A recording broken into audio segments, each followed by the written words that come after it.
Buenas tardes, ¿cómo están chicos? ¿Qué tal? Bueno, ¿se acuerdan de mí, verdad? ¿Pablo? Sí. Bien, bueno, soy el profe de historia, ya lo saben. La idea de hacer este videíto era un poco salir, romper con la dinámica esta de lectura, trabajo práctico, corrección, devolución, salir un poco y hablar un poco de lo que venimos trabajando, ¿ok? Básicamente nosotros hasta ahora lo que trabajamos fue lo que el historiador inglés Eric Hobsbawm, su apellido es muy difícil de pronunciar, llamó la doble revolución. ¿Qué es la doble revolución? Básicamente eran dos revoluciones que se dieron en simultáneo prácticamente en el siglo XVIII en Europa. ¿Ok? Una de ellas es la revolución industrial, que es un gran cambio en la forma de producir, y la otra es la revolución francesa, que es un gran cambio en la forma de gobernar. ¿Ok? A modo de repaso, bueno, nosotros lo que vimos es que ya desde principios del siglo XVIII, principios, mediados del siglo XVIII, o sea, más o menos año 1730, 1750, empieza a haber en Inglaterra el comienzo de esta revolución industrial, ¿sí?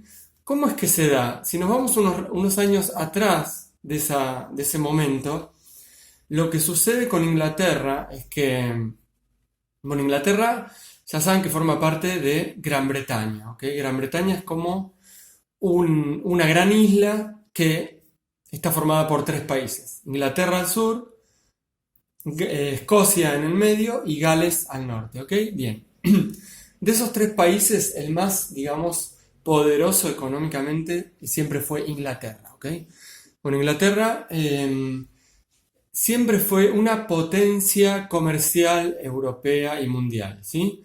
Eh, Tenía desarrollado un sistema de navegación muy importante y ya hacía bastantes años que venía viajando por el mundo vendiendo y comprando productos aquí y allá, ¿sí? Cruzando el océano o por Europa también, pero sobre todo por cruzando el océano, ¿sí? Bien, bueno, resulta que estos comerciantes ingleses, en algún momento, esta burguesía comercial inglesa, en algún momento, es tanta la demanda de manufacturas que no alcanza con lo que producen los artesanos.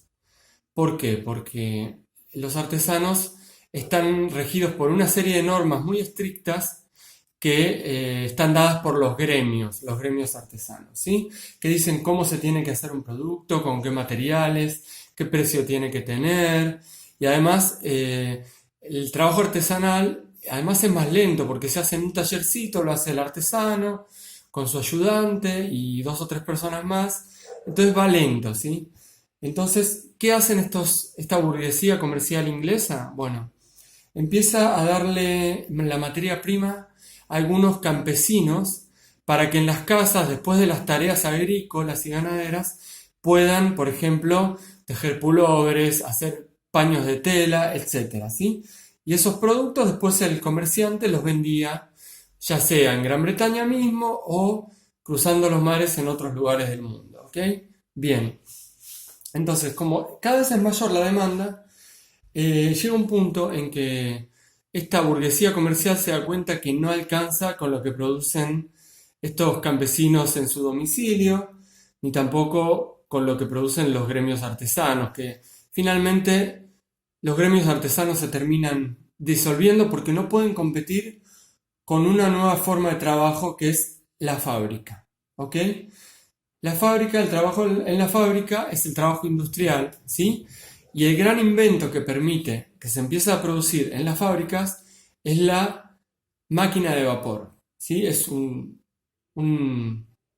por decirlo así, es como un aparato en el cual adentro hay agua, ese agua se calienta con carbón, ¿sí?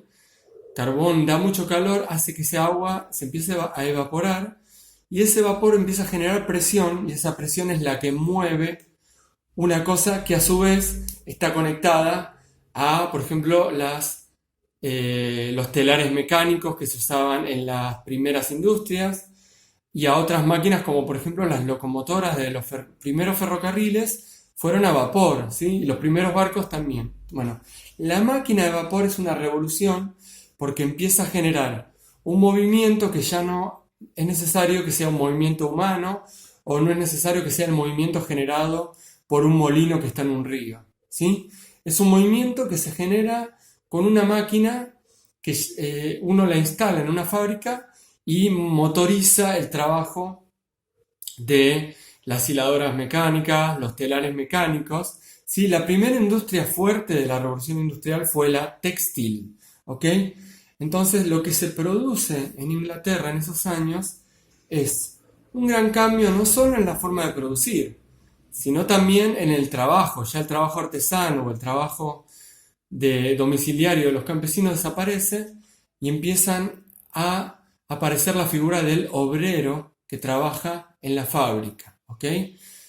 Y aparecen también dos nuevas clases sociales. Una es el capitalista, que es el dueño de la fábrica, de las máquinas, de la materia prima para producir. Y la otra clase social es el proletario o trabajador, ¿sí? El proletario o trabajador no tiene nada, no tiene la fábrica, no tiene la máquina, no tiene la plata, no tiene el capital, por lo tanto lo único que tiene para vender es su propia fuerza de trabajo y su tiempo, ¿sí? Entonces aparecen estas dos clases sociales, el empresario capitalista, que es el que tiene el capital, un gran capital que se necesita para hacer la inversión en máquinas, en la fábrica, en materia prima, y el proletario o trabajador, obrero, que es el que vende su fuerza de trabajo a cambio de un salario. ¿Ok? Bueno, todo este gran cambio en la forma de producir hace que se pueda producir de una manera más rápida, a un costo menor, y por tanto los productos industriales son mucho más baratos que los productos artesanos. ¿Sí?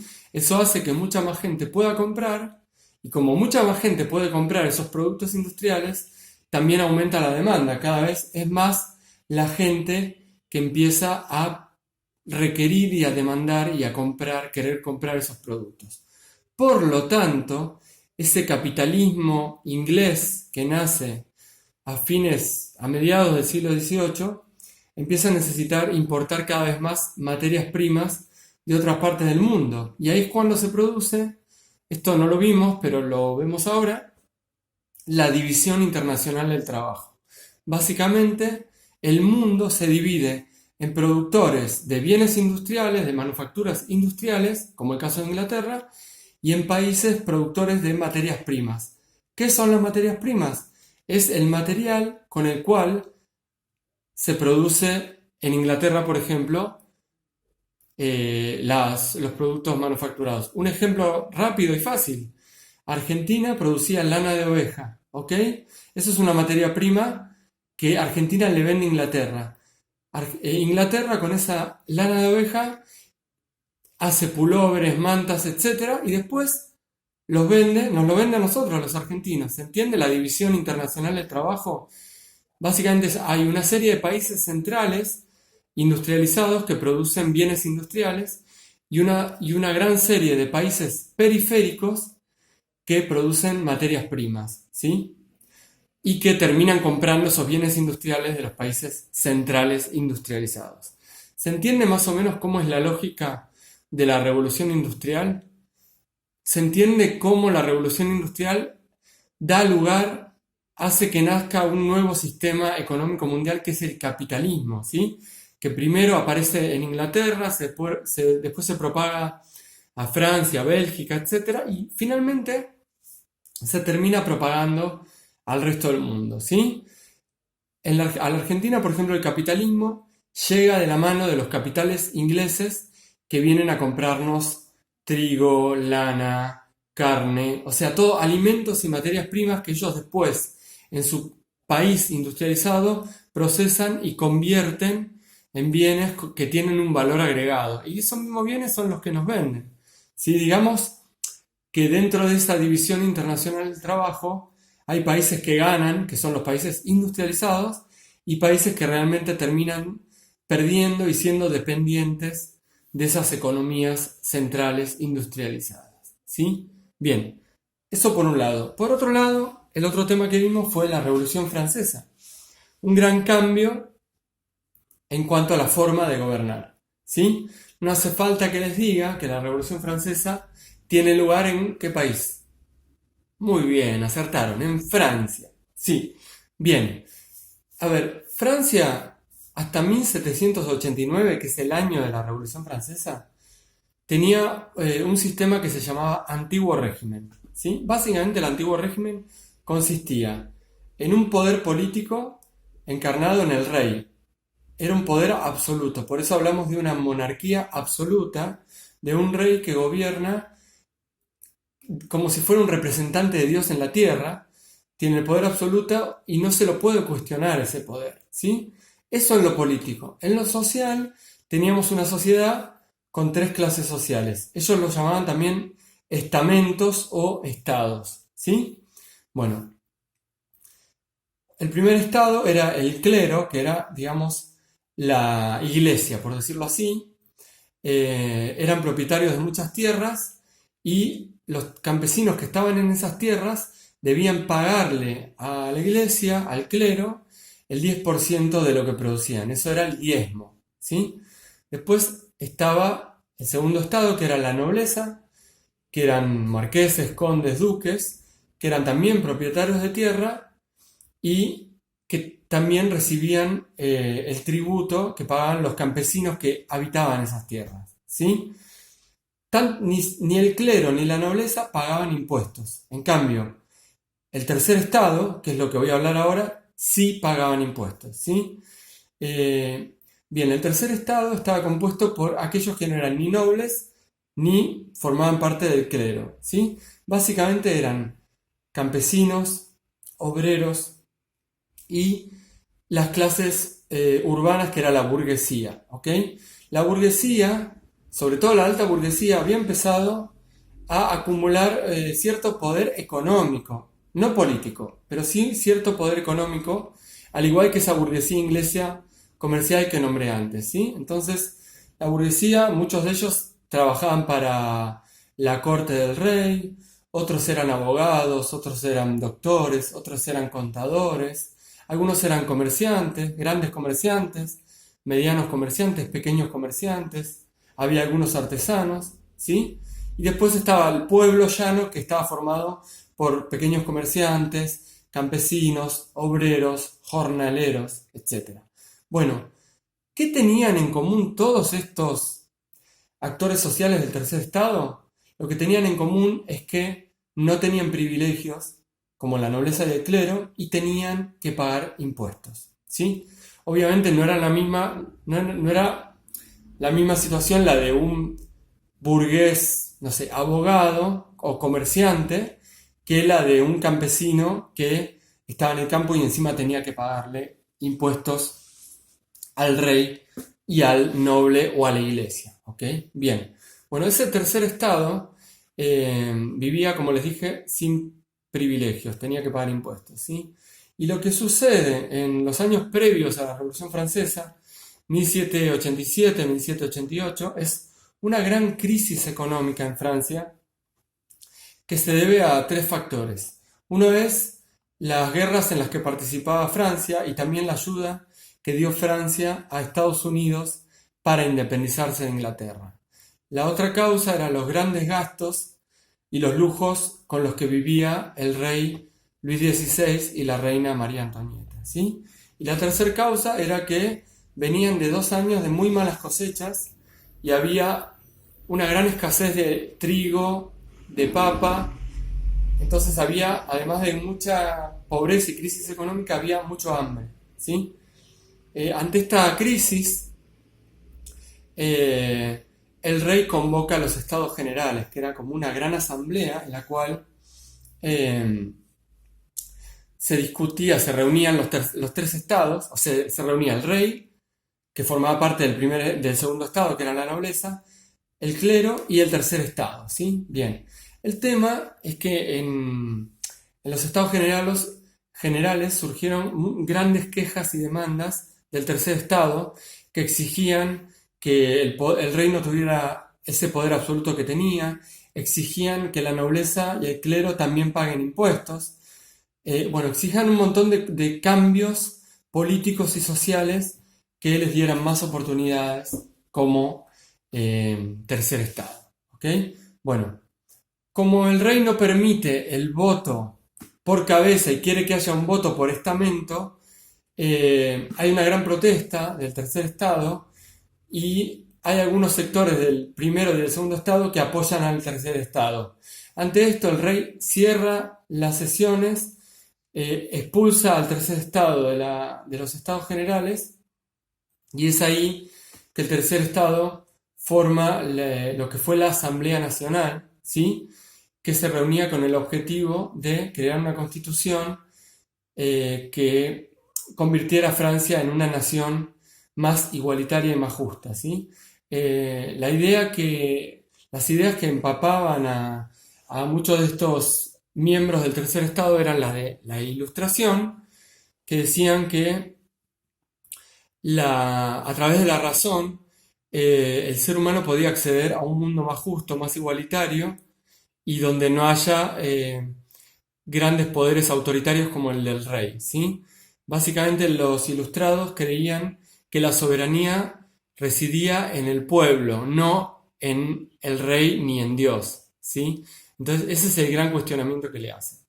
Finalmente, y vamos resumiendo un poco porque se está haciendo largo, la Asamblea Nacional se convierte después en Asamblea Constituyente y crea una constitución que establece una monarquía constitucional. O sea, ya no hay una monarquía absoluta, sino una monarquía constitucional. Es decir, que el rey sigue gobernando, pero tiene que acatar lo que dice la Constitución y lo que dice la Asamblea. ¿Sí? Bien, el rey, digamos, a regañadientes acepta esta Constitución, no muy convencido, pero como que no le queda otra. ¿Sí?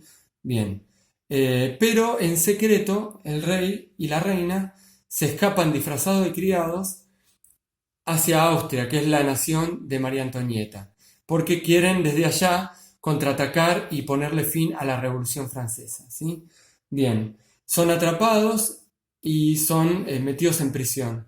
Y ante un inminente ataque de Austria, le declaran la guerra a Austria y a Prusia, ¿sí? Bien, mientras tanto, se crea en 1792 la Convención Nacional, que está dividida por dos bandos. Por un lado, los girondinos, que son más moderados, pertenecen a la alta burguesía y están dispuestos a que el rey gobierne junto con la Constitución. Y los jacobinos, que son más radicales y quieren poner fin a la monarquía y quieren establecer un gobierno, una república, o sea, un gobierno sin rey, que además brinde derechos y libertades para las clases populares y mejoras sociales. ¿Ok? Los jacobinos se terminan imponiendo y juzgan a los reyes, a Luis XVI y María Antonieta, y deciden ejecutarlos en la guillotina, ¿sí? Son asesinados en la guillotina y se establece lo que se llamó el terror jacobino, ¿sí? Los años del terror jacobino fueron de 1893 a 1894, años en los cuales Robespierre y Danton, que eran dos jacobinos, empezaron a hacer una persecución a un montón de gente a la cual se le acusaba de ser contrarrevolucionarios, y toda esta gente era ejecutada. Entre 10.000 y 40.000 personas fueron guillotinadas en el régimen del terror, ¿sí? Después vino los años del directorio, después vino el consulado a partir de 1799, a partir de un golpe de Estado que Napoleón dio en Francia, y después en 1804 Napoleón a través de un plebiscito, que es como una votación popular, es consagrado emperador de Francia, ¿sí? Bien, bueno, la parte que no vimos es que Napoleón se convierte en un general que lo que hace es ir expandiendo el modelo republicano y antimonárquico de la Revolución Francesa, lo va expandiendo por distintos lugares de Europa, ¿sí? Por ejemplo, Napoleón en España pone a su hermano José Napoleón, eh, José Bonaparte, perdón, porque él era Napoleón Bonaparte, pone a su hermano José Bonaparte en España y saca al rey de España, Fernando VII, ¿sí? Por ejemplo, al gran rival económico que era Inglaterra, le hace un bloqueo comercial que le impide a Inglaterra vender todos sus productos de la Revolución Industrial en la Europa continental, ¿sí? Bueno, el próximo tema que nosotros vamos a ver va a ser la crisis del Imperio Español. Acuérdense que España tenía un gran imperio en toda América, ¿sí? Pero que cada vez, como vamos a ver, cada vez recaudaba menos plata, menos oro, y encima se le viene encima el ataque de Napoleón, que en 1808 invade España. Bueno, los dejo con esto, les mando un saludo y en breve les voy a dar un poco más de actividades para que desarrollen los temas de la materia. Les mando un saludo, buen fin de semana, chao.